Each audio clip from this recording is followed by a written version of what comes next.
The morning Elias McCready decided to trade his last bullet for a woman's freedom was the same morning he realized he'd been dead inside for 7 years. The dust devil that swept through Devil's Canyon carried more than grit and tumbleweeds. It carried the scent of jasmine, perfume, and silk, foreign things that had no business in this godforsaken stretch of Arizona territory. Elias adjusted his hat brim against the glare and watched his younger brothers, Caleb and Jesse, drag their prize from the stolen stagecoach like she was a sack of grain instead of the governor's daughter. Miss Charlotte Whitmore stood in the harsh sunlight, her traveling dress torn at the shoulder, her mahogany hair escaping its pins in wild tendrils. But her chin was raised, her green eyes blazing with the kind of fury that could start prairie fires. She didn't beg, didn't weep, just stood there in the middle of nowhere, looking like she owned every grain of sand beneath her silk slippers. "Well, ain't she a picture?" Caleb drawled, tobacco juice staining his beard. At 19, he was all swagger and empty threats, quick to violence when his pride got nicked. Governor's little princess, all dressed up for her wedding that ain't gonna happen. Jesse, barely 17 and desperate to prove himself worthy of riding with his older brothers, yanked on the rope binding her wrists. "Pa always said the Whitmores owed us. Now we're collecting." Elias felt something twist in his chest, a sensation he'd thought buried with his conscience back in 73. Their father had died in a territorial prison, convicted of cattle rustling by Governor Whitmore's predecessor, but the hatred had transferred seamlessly when Whitmore took office. The McCready boys had been outlaws for so long, revenge had become their religion. $20,000, Elias said, his voice carrying the authority that had kept his brothers alive through bank robberies from Tucson to Flagstaff. "That's what we're asking. Your Paul pay it." Charlotte's laugh was like glass breaking. "My father doesn't negotiate with criminals." "Then you'll find out how hospitable we are to long-term guests," Caleb sneered. But Elias saw the way his brother's gaze lingered on her torn dress, the predatory gleam that had been growing sharper. With each raid, the hideout was carved into a box canyon, invisible unless you knew exactly where to look. Adobe walls crumbling back to earth, a roof of stolen timbers, and tin that sang mournful songs when the wind found it. Their mother had built this place with her own hands after their father's first stint in jail, before the consumption took her. Before everything turned bitter, Elias assigned himself the task of guarding their captive, claiming it was because he was the only one with sense. Truth was, he didn't trust Caleb's restraint or Jesse's need to impress. Charlotte sat on a wooden crate in the corner, her hands still bound, watching him clean his Colt .45 with methodical precision. "That's an interesting ritual," she said. Her voice carried traces of Eastern finishing schools, but underneath lay something harder. "Do you pray to it?" He looked up from the gun barrel. "Ma'am, your gun. You handle it like a priest handles a Bible." Elias set down the cleaning rod. In 7 years of robbery and violence, no one had ever asked him a question that cut so close to bone. "It's kept me breathing. And how many others have stopped breathing because of it?" The silence stretched between them like a rope bridge over a canyon. Outside, Caleb's laughter echoed off stone walls as he and Jesse planned what they'd do with their shares of the ransom. The sound made Elias's teeth ache. "You got family, Miss Whitmore? Besides the governor?" Something flickered across her features. "I had a brother, Thomas. He was killed by outlaws 3 months ago. Shot down in the street in Prescott for the contents of his saddlebags, $12, and a pocket watch that belonged to our grandfather." The words hit Elias like a fist to the solar plexus. He'd heard about that killing. Hell, he'd wondered if it was his brother's work, though they'd been in Mexico at the time. The victim had been young, unarmed, trying to make his way home to his sister's wedding, her wedding, to some Eastern banker's son she'd never met. "I'm sorry for your loss," he said, and meant it. "Are you?" Charlotte studied his face. "Or are you just sorry you didn't pull the trigger yourself?" That night, as his brothers snored by the dying fire, Elias sat cleaning his gun again. The ritual Charlotte had noticed was real. 6 bullets in the cylinder, one always kept empty. For safety. But tonight, he realized he was down to his last bullet. One cartridge between him and defenselessness, .1 bullet between choosing the man he'd been and the man he might still become. Through the cracked adobe walls, he could hear Charlotte humming, some melancholy tune that sounded like a hymn stripped of its words. The sound wrapped around his ribs and squeezed until he could barely breathe. Dawn would bring Caleb's growing impatience, Jesse's eagerness to prove himself through cruelty, and a choice that would determine whether Elias McCready died an outlaw or found some way to climb back toward the light. But as the first gunshot echoed across the canyon at daybreak, he realized someone else had already made that choice for him. The gunshot belonged to Jesse, firing wild into the morning sky as he whooped like a Comanche. Relief and irritation warred in Elias's chest as he stepped outside, his hand falling away from his gun grip. "What in blazes are you doing, boy?" Jesse's grin was all teeth and mischief. "Caleb found us some visitors coming up the south trail. Looks like 3 riders, maybe 4. Through his spyglass, Elias counted 5 men picking their way through the canyon approach. Too many to be coincidence, too few to be cavalry. The lead rider wore a badge that caught the sun like a mirror signal. Sheriff's posse, most likely, following cold trail and lucky guesses. How'd they find us? Caleb emerged from behind the rocks where he'd been keeping watch, his face dark with suspicion. Nobody knows about this place except. His gaze swung toward Charlotte, who stood in the doorway with her hands still bound, her expression carefully neutral. But Elias caught the slight lift of her chin, the way her fingers worried at the rope around her wrists. "You clever little snake," Caleb snarled, advancing on her. "What did you do? Leave them a trail of breadcrumbs?" "I've been tied up since yesterday," Charlotte said evenly. "Unless you think I can send telepathic messages." But Elias was already kneeling by the doorframe, running his fingers along the adobe. There, scratched into the soft clay with a fingernail or hairpin, was a small arrow pointing southeast, and another by the water barrel. Tiny marks that would mean nothing to his brothers, but everything to someone who knew how to look. "She's been leaving signs," he said quietly. "Small ones. Smart ones." Caleb's hand moved to his gun. "Then maybe it's time we sent her daddy a different kind of message. Something that don't require her breathing." "No." The word came out harder than Elias intended. Both his brothers turned to stare at him. "Dead, she's worth nothing. Alive, she's our ticket. Out of this territory." "Since when do you care about keeping hostages comfortable?" Jesse asked, genuine confusion in his voice. "Since she looked at me like I might still be human," Elias thought, but didn't say. Instead, he jerked his chin toward the approaching riders. "Right now we got bigger problems. 5 men, maybe 6. Good horses. They know the canyon layout, or they wouldn't have found the south approach. We can take him," Caleb said, checking his ammunition. "Catch him in the narrows, pick him off one by one, and bring every lawman in the territory down on us." Elias shook his head. "We run. Take the girl, head north into Navajo country. Let the desert swallow our trail." But even as he said it, he knew they were caught. The canyon had only 2 ways out. The south approach the posse was climbing, and the north trail that led to a sheer drop. They'd chosen this hideout for its defensibility, not its escape routes. Charlotte's voice cut through their argument like a blade. "There's a 3rd way out." All 3 brothers turned. She stood perfectly still, but her eyes held something that might have been calculation or might have been hope. "You're lying," Caleb said. "Am I?" She looked directly at Elias. "Your mother built this place, didn't she? I can tell by the way the walls are laid. Woman's work, careful and thorough. She wouldn't have built a trap she couldn't escape from." Elias felt his pulse quicken. Their mother had been full of secrets, full of stories about hidden passages and emergency routes. But she died when he was 16, taking most of her knowledge with her. "What do you know about my mother?" "I know she was Catherine Delacroix before she married your father. I know she grew up in these canyons, knew every cave and crevice like her own heartbeat. And I know she taught survival to her children, at least to the ones who were willing to listen." The name hit Elias like a physical blow. Catherine Delacroix, their mother's maiden name, which she'd shared with exactly no one.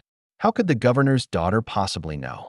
"My brother Thomas spent 3 months in these canyons before he died," Charlotte continued, her voice steady despite the emotion flickering in her eyes.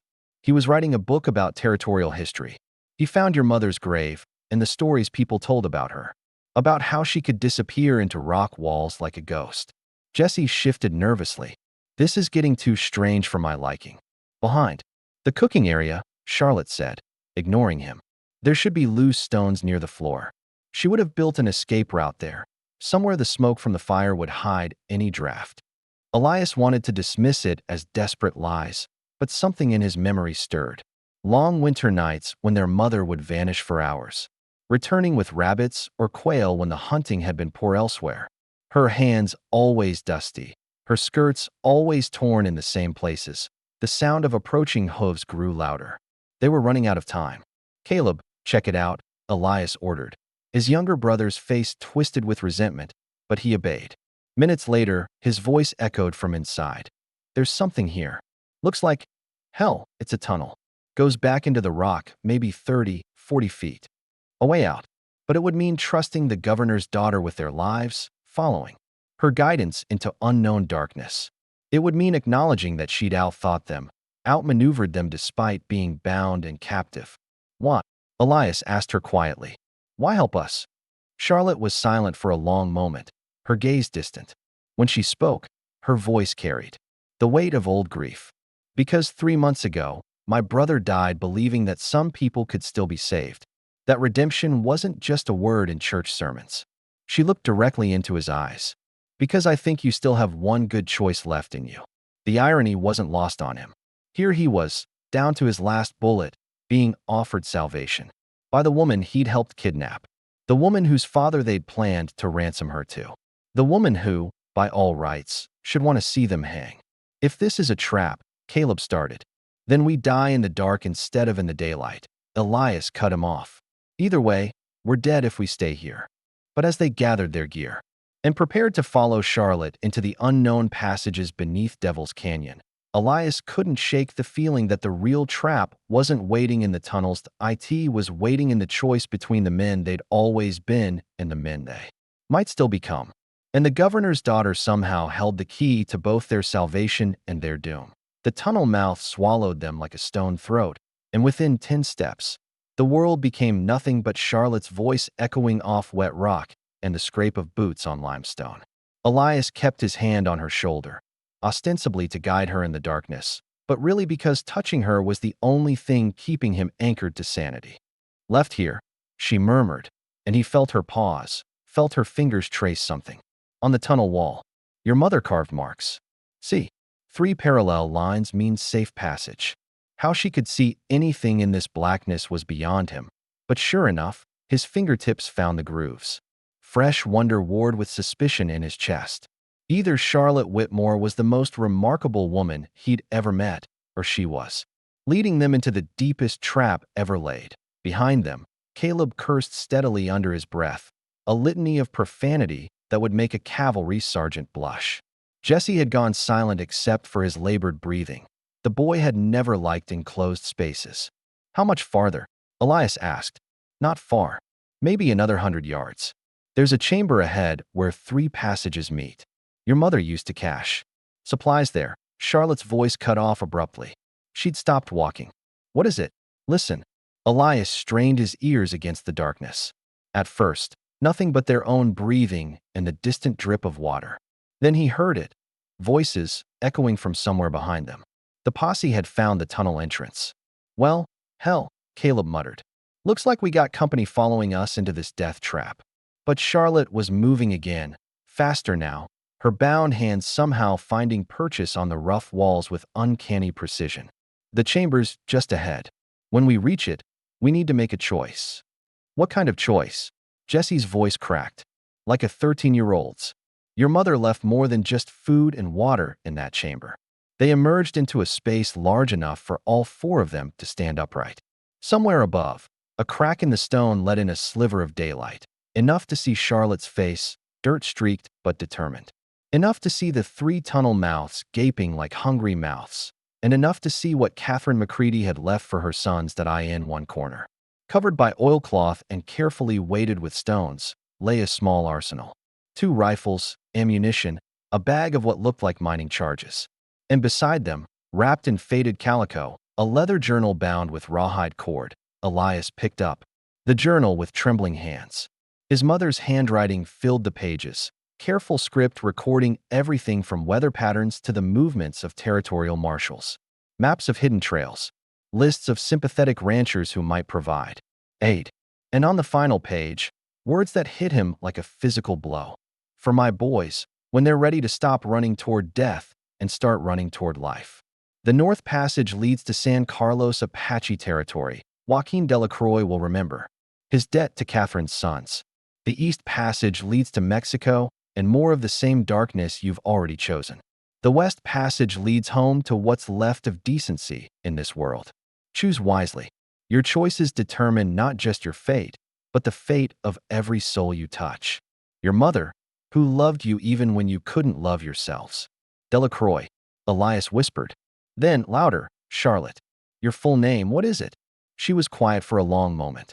When she spoke, her voice carried a weight he was only beginning to understand. Charlotte Marie Delacroix Whitmore. The world tilted. Your kin, distant cousins. Your mother and my grandmother were sisters. Different paths, different choices, but the same blood. Charlotte's eyes found his in the dim light. I didn't lie about my brother's research, but I didn't tell you why he was really in these canyons. Which was looking for you. For all of you. She drew a shaky breath. Thomas believed that family meant something more than shared blood. He believed it meant shared responsibility. He wanted to bring you home. Caleb's laugh was harsh as breaking glass. Home to what? A hangman's noose? Home to a pardon, Charlotte said quietly. Thomas had been working with certain territorial officials. Men who understood that sometimes justice serves better than revenge. The governor, my father, had agreed to clemency in exchange for testimony about the Carson City bank robbery. The Carson City job, where they'd watched 3 men gun down a family of homesteaders for the crime of being in the wrong place at the wrong time, where Elias had finally understood that some lines, once crossed, stained your soul permanent black. Your brother died trying to save us, Elias said. It wasn't a question. He died believing you could still be saved, even after everything you'd done. The voices behind them were getting closer. Soon, the posse would reach the chamber, and then there would be shooting in the dark, blood on stone, and probably death. For all of them. But that wasn't the choice that mattered. Elias looked at his brothers. Caleb, whose anger had been his shield for so long he'd forgotten what lived beneath it. Jesse, barely more than a boy, following his older brothers toward damnation because he didn't know any other way to belong. Then he looked at Charlotte, who watched him with eyes that somehow still held hope despite everything she'd endured. Pardon, he said. It's still good. If you surrender. If you testify. If you help them catch the real killers from Carson City. And if we run, take the North Passage to Apache country or east to Mexico. Charlotte's smile was sad as winter moonlight. Then my brother died for nothing, and you'll spend the rest of your lives running from ghosts. The sound of approaching boots echoed from the tunnel behind them. Time was running out, but for the first time in 7 years, Elias felt like he could see clearly. The choice wasn't between death and freedom. It was between the man he'd been and the man he could still become. He pulled his Colt from its holster and looked at the single bullet waiting in the cylinder. One shot, one choice, one chance at redemption. Caleb, Jesse. His voice carried the authority that had led them through 7 years of violence. I'm asking you to trust me one more time. What are you thinking, brother? Jesse asked. Elias looked at Charlotte, at the hope in her eyes and the determination in the set of her shoulders. At the journal his mother had left, with its maps of trails leading toward light instead of darkness. I'm thinking it's time we found out what our cousin Thomas died believing. That even men like us can choose to stop being devils and start being something better.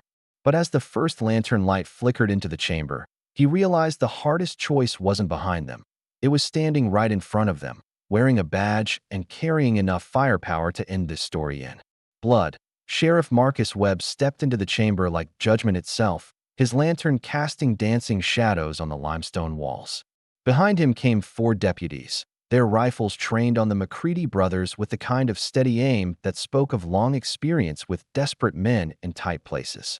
Well, Webb drawled, his voice echoing off stone. The infamous McCready gang, finally cornered like the rats they are. Elias kept his gun lowered but ready, acutely aware that his last bullet might determine more than just his own fate. Charlotte stood between him and the lawman, her bound hands raised in a gesture. That was part surrender, part shield. Sheriff Webb, she said, her voice carrying an authority that seemed to surprise everyone present. I'm Charlotte Whitmore. I believe my father has been expecting word of my whereabouts.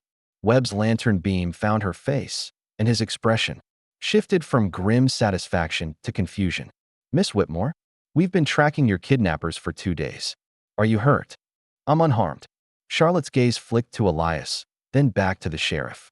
Though the situation is more complicated than my father might have led you to believe. Caleb spat into the darkness. Ain't complicated at all. We took her for ransom. Now we're caught. Time for the hanging party. Shut up, Caleb, Elias said quietly, but his brother was past listening. Why should I? We're dead men either way. Caleb's hand moved toward his gun. Might as well take some of them with us. The chamber erupted into motion, deputies swinging their rifles toward Caleb, Jesse diving for cover behind the stone cache, Webb shouting orders that bounced off the walls like ricocheting bullets. But in the chaos, Elias saw only Charlotte, standing perfectly still in the crossfire, her eyes locked on his. Don't, she said, the single word somehow cutting through the noise. Please. Time stretched like heated metal. Elias could feel the weight of his last bullet, the weight of 7 years' worth of choices, the weight of his mother's journal still clutched in his free hand. Around him, men prepared to kill and die for principles that suddenly seemed as insubstantial as smoke. Sheriff, Elias said, his voice carrying the calm authority that had kept his brothers alive through countless scrapes. I want to make a deal. Webb's laugh was harsh. Dead men don't make deals, McCready, but living men do.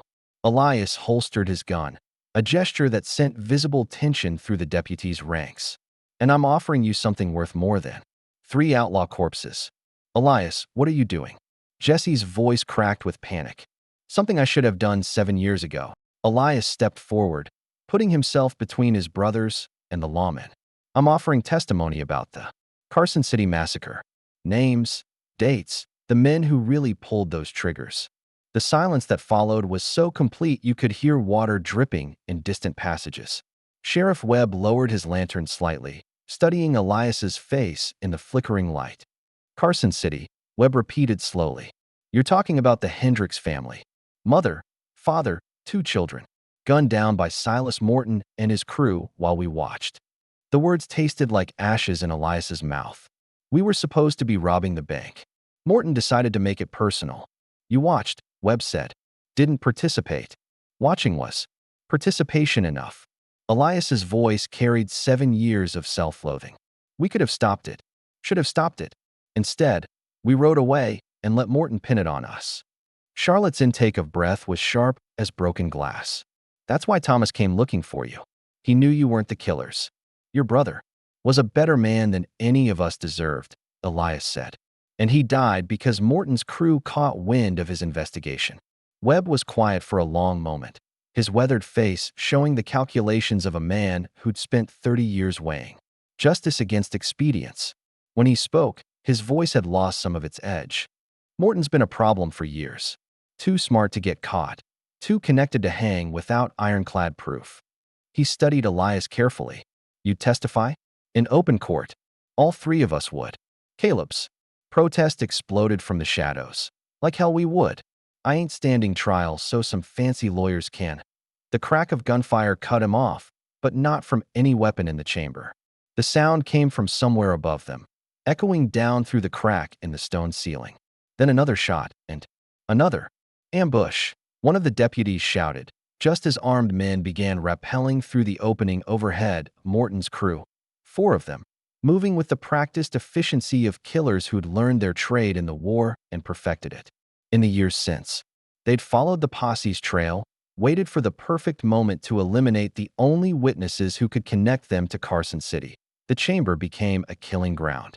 Muzzle flashes strobed like lightning, the confined space amplifying every gunshot until the air itself seemed to scream. Webb went down in the first volley, blood spreading across his chest. 1 deputy fell, then another eye in the chaos. Elias saw Charlotte pressed against the wall, her face white with terror, but her eyes still fierce. He saw Jesse scrambling for one of their mother's cached rifles. He saw Caleb, wounded but still fighting, his gun blazing at shadows that moved too fast to hit. And he saw Silas Morton himself dropping through the opening, his pale eyes finding Elias across the smoke-filled chamber. McCready, Morton's voice carried the cold satisfaction of a man settling old debts. Been looking forward to this conversation. Morton's gun swung toward Charlotte, and Elias understood with crystalline clarity that the outlaw leader intended to eliminate every witness, innocent or guilty. The governor's daughter had become a liability the moment she'd heard the truth about Carson City. Elias drew his Colt, the familiar weight settling into his palm like a prayer. One bullet, one choice, one chance to prove that some men could change, even at the last possible moment. "Morton," he called, his voice steady despite the chaos around them. "Your quarrels with me." The outlaw leader's smile was winter cold. "My quarrels with anyone who threatens my business. Starting with the governor's pretty daughter." Time slowed to heartbeat rhythm. Morton's finger tightened on his trigger. Charlotte's eyes went wide with the knowledge of her own death. And Elias McCready, outlaw and killer, made the choice that defined the difference between damnation and redemption.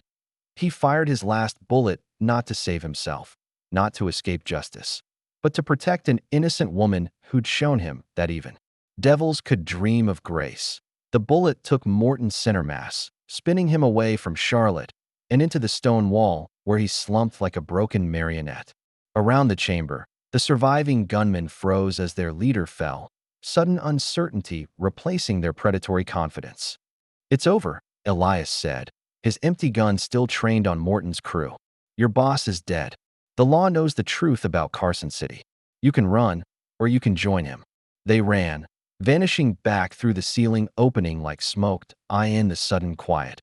Elias became aware of his own breathing, harsh and rapid, of Charlotte's soft sob of relief, of Jesse helping a wounded deputy apply pressure to Sheriff Webb's chest wound. The old lawman was hurt but breathing.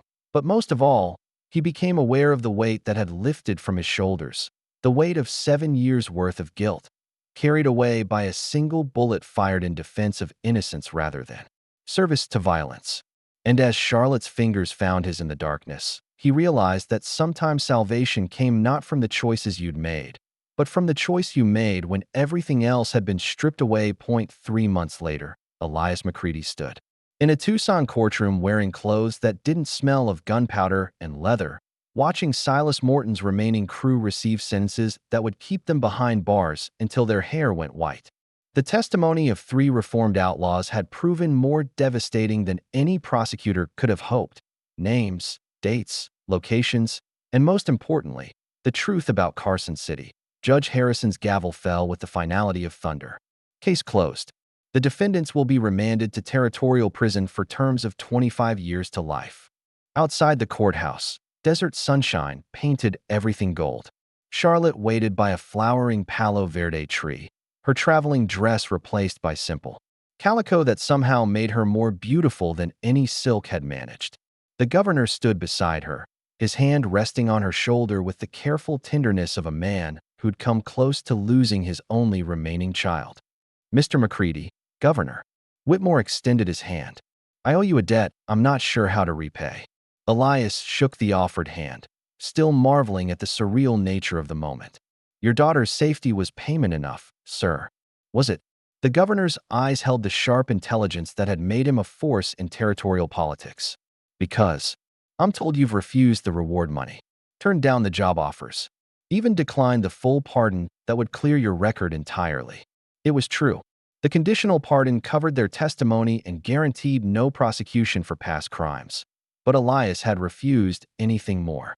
Some debts, he'd learned, couldn't be paid with money or legal documents. They had to be paid with time and choices that proved the change was real.